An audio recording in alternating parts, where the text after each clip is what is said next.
How to change the language of the latest Samsung cell phone to the language you want. Tap Settings. After entering the Settings menu, look for General Management and tap General Management. Then search for Language. Then tap Language. In the Language menu, tap Add Language. Here find the language according to your needs.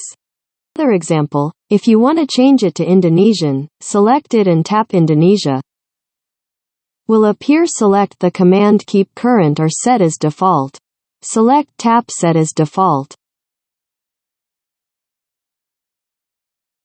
Look, the language on the screen will change to Indonesian. Process completed. If you want to change to English, tap English. Then, on the English menu select and tap United States. Will appear. Select the command Keep Current or Set as Default. Select Tap Set as Default. Look, the language on the screen will change to English. Process completed. Follow that process. If you want to change it to another language, good luck.